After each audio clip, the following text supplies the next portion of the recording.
waxaan leenahay awalan fidmada halka lagu joojiyo marka labaad waa kala ableynaya waxaan leeyahay beesha Nuux Umar beesha Hinjiye iyo nimanka la Muuse Ismaaciil ama Garxijis isuma dhigmaan waxaan leeyahay abtiriska waa la yaqaanaa sida la isu xigo baa la yaqaanaa waxa ka muuqata maalmaha kan colaada halka ka dhacdo iska soo daba noqnoqonaysay inay marba kordhinaysay qabaa'ilka Muuse qabaa'ilka Habar Yoonis oo ku jira marba ay maaragtay qolo ku soo darmaysay ummaduna ma fashilanto hadaan dhibicin dibta halka ka dhacday waxa ka muuqatay fashilaad ba ka muuqatay fashilaadaasi waxa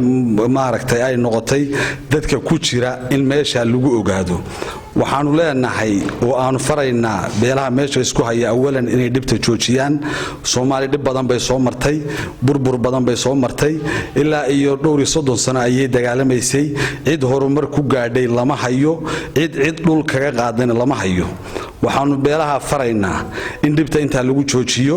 wixii xagayaga ah day tahay beesha Nuux Umar iyo beesha Hinjiye oo aan maaragtay abtiriska iyo qabiilka aan wadaagno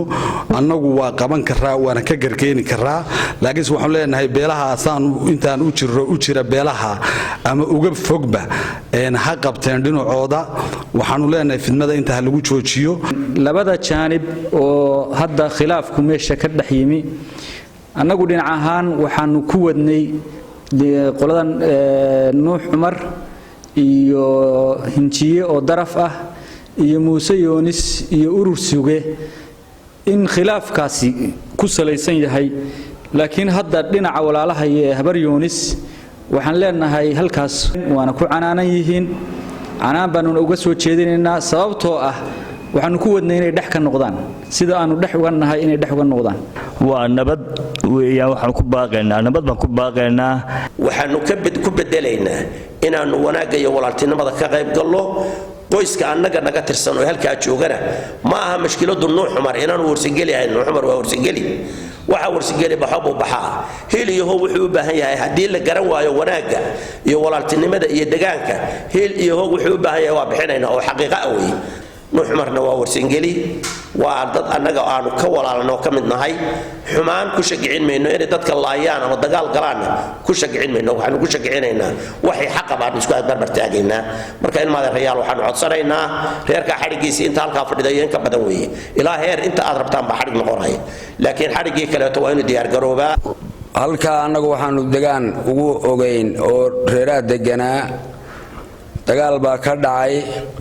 dagaalka beesha Nuux Umar iyo Hinjiye Habar Yoonis dhul badan bay degaan sida la sheegayo dhaawacyo badan oo beelahoo dhan saameeyay ayaa gaadhay iyo khasaare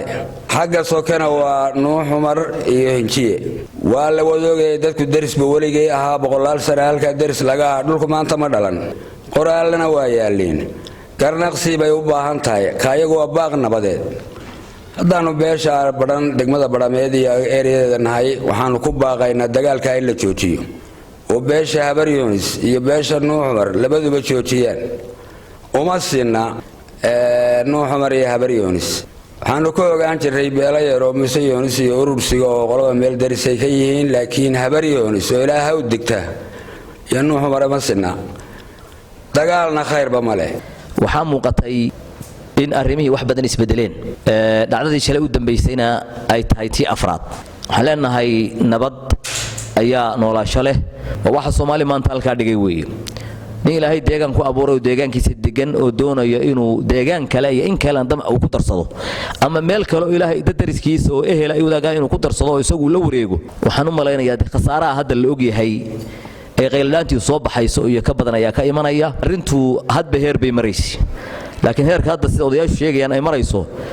arintii way ka weynaatay garaanteedina way ka fiday oo sida xogta aanu ku hayno